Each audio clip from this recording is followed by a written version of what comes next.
So Judy, here's your serve, and you can see that if you watch your upper body, there's very little movement. You're giving power mostly from your arms and legs.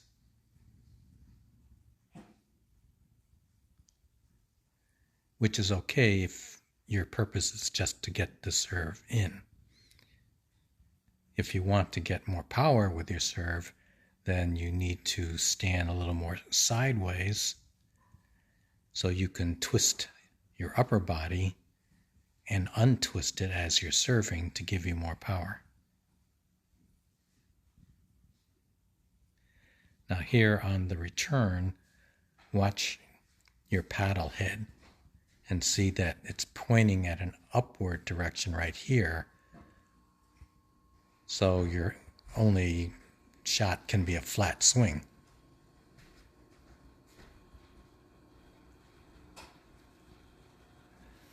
So really you want to be having your paddle below the ball and swinging in an upward direction.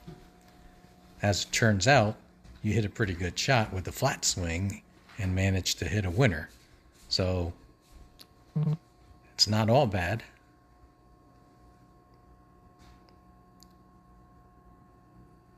Now watch this exchange at the kitchen line between yourself and Susan. Good dinking going on here.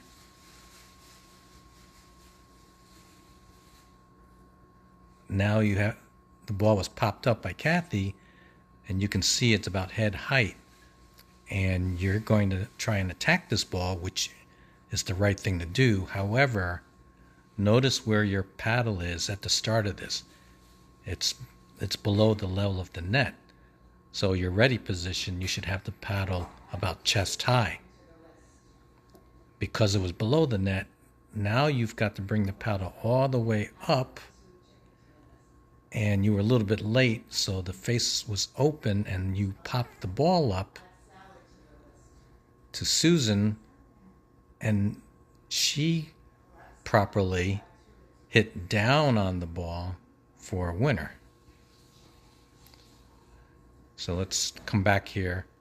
Now watch, you can see Susan has her paddle up above her waist. The only thing I would change though is having her paddle facing towards the backhand rather than out to her right side, because if you had hit the ball to the left of her, it would have taken her too long to get the paddle to a backhand position. As it turned out, you hit the ball to her forehand, so it didn't matter in this case. And she was able to strike at a downward angle and put the ball away.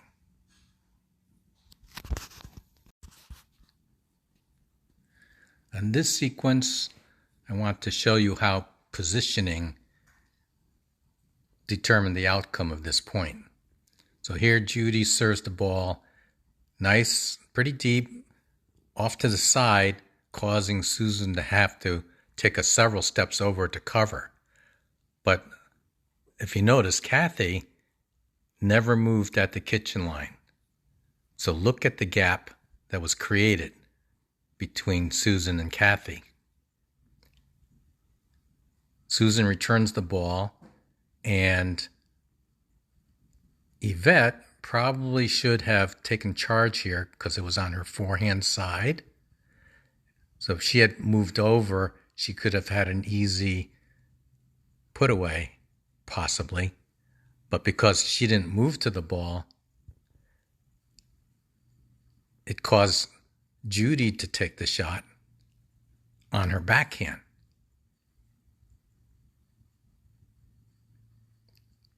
So the Yvette could possibly have ended this point much sooner had she been a little more aggressive and called for the ball and stepped in to hit it with her forehand.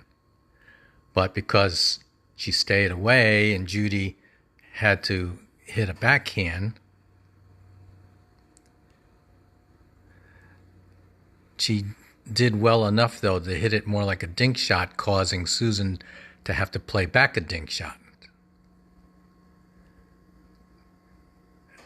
Now, Kathy and Susan are both at the kitchen line, as is Yvette.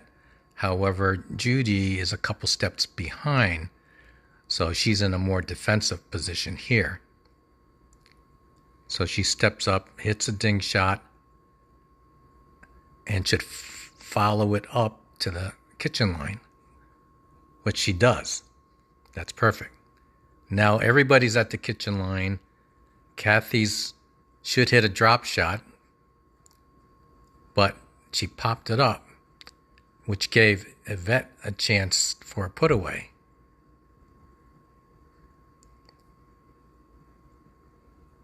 Now notice the ball went to Susan's right, and again, Kathy actually, instead of moving to the right along with the same path of the ball, let me back up here.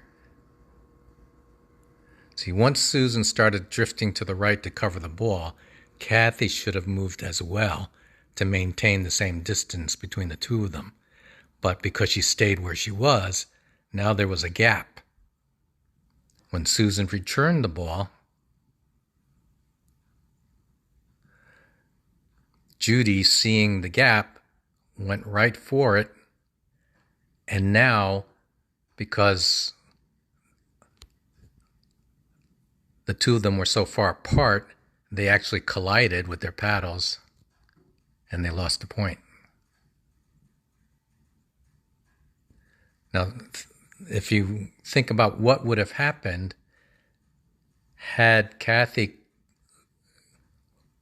gone sideways to match or to keep up with Susan, Kathy would have been near the center stripe, so that when Judy hit her ball there, Kathy would have already been in position to take the shot.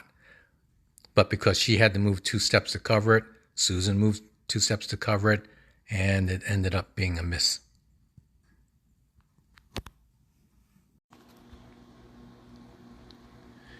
Here we have another rally that's worth reviewing. Susan hits the serve to Judy. Notice where Yvette is standing. I would prefer to see Yvette a little closer to the center stripe, so then she's in a better position to attack anything coming across the middle. If Judy hits a wide shot to the left, Yvette can slide over to watch the down the line shot. But at the very beginning, I think it's good to be closer to the center stripe because it also gives the returner less of an area to return the ball. So here, Judy returns the ball and starts moving in. She hits a nice deep return. However, instead of going all the way to the line, Judy stops here. And even though Susan makes a nice stab with her backhand and floats it back, this again would have been a good opportunity for Judy to get up to the kitchen line, but she stayed here instead. Now watch Susan. She made the return and she saw that Yvette was not going to be able to attack it, so she moves up to the kitchen line right away. And that's excellent.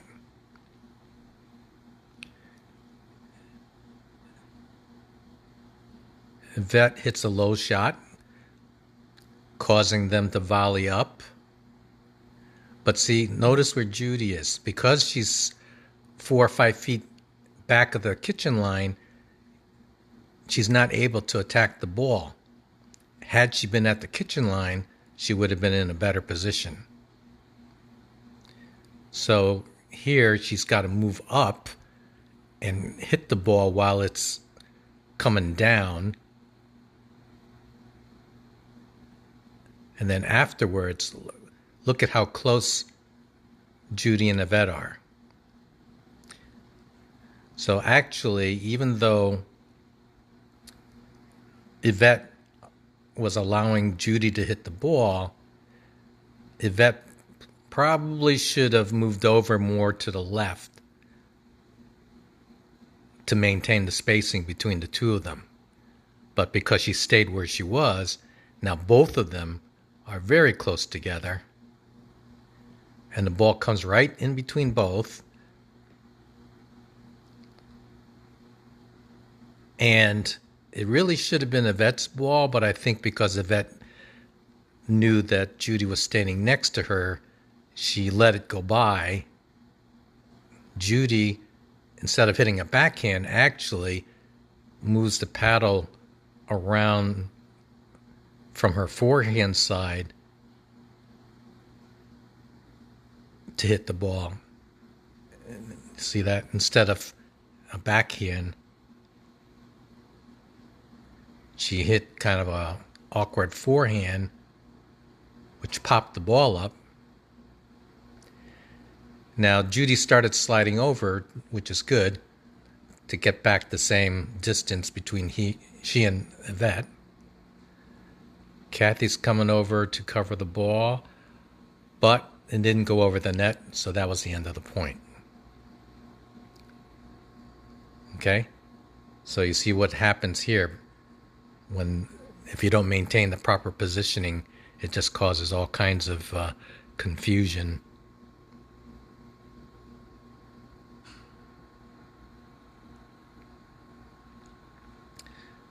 Okay, on this rally,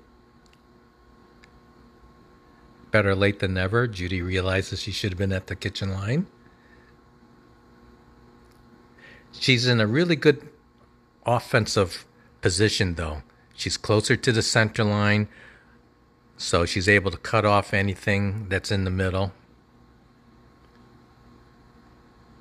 Now, Yvette, I probably would rather see her more to the left. That way she'll be able to hit a forehand with her right hand.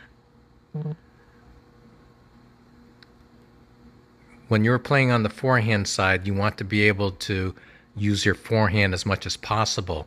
So it's better to play farther to the left. That way you can cover your side as well as a lot of the middle.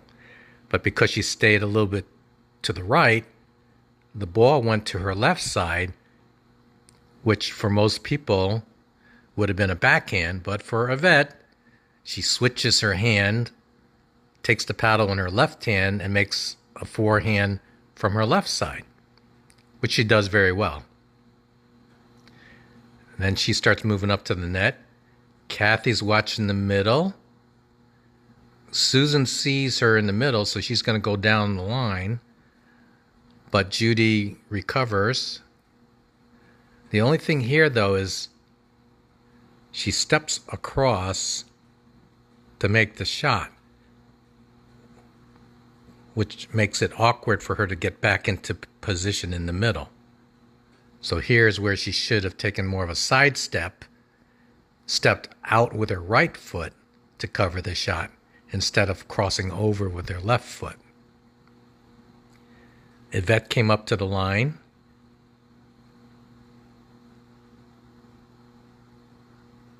But there's just a bit of a gap between the two of them because Judy had to lean over to the right to get to the ball.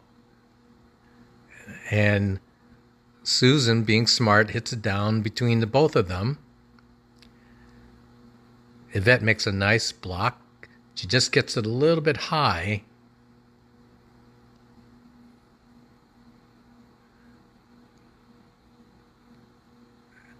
Susan pops it up a little bit, but notice here it really should have been Yvette's ball because Judy was forced to hit a backhand, and Yvette's forehand would have been a stronger shot.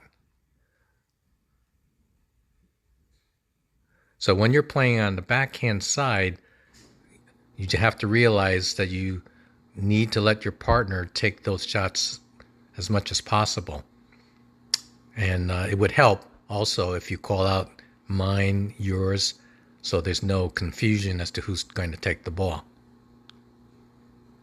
But here, as soon as the ball came across to the middle, Yvette should have said, and I don't know if she did or not, mine. Then Judy should have backed away to give Yvette a chance to put it away.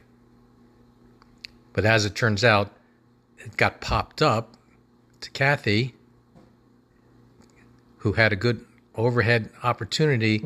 But if you notice, let me zoom in a little bit.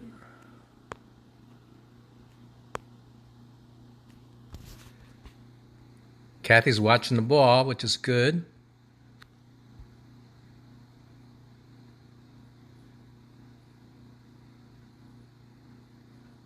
But instead of aiming more perhaps for the deeper part of the court, she tried to hit it down a little too much, and it went into the net.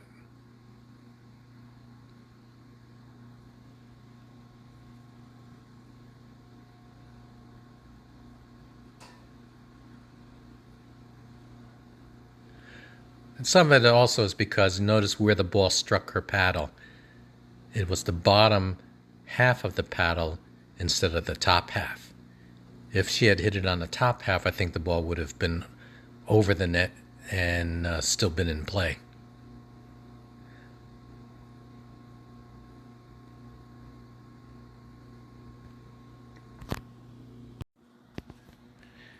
Hi, I wanted to go back on this overhead shot that Kathy had and just cover some points.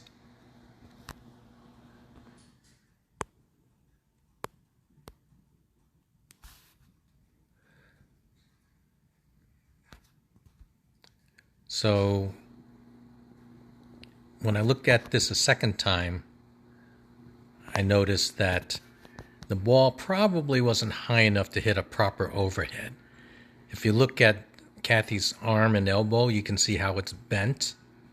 Ideally, for a good overhead shot, you want to be able to have your arm fully extended, striking the ball at the top. That gives you a better angle into the court. But because this ball was just about head height, maybe a little bit higher than head height, an overhead shot is not the best technique to use here. Probably would have been better for Kathy to step a little bit to the side and hit more of a side-to-side shot rather than hitting it down. Because when the ball is this low and you try to hit it as an overhead, the tendency is to pull the ball downward into the net. I think she would have been more successful if she had tilted her paddle at a 45-degree angle instead of being upright, and then just blocked the ball or used her arm and followed through along the path towards her target rather than hitting down. See, as soon as she flipped her wrist, the ball went down.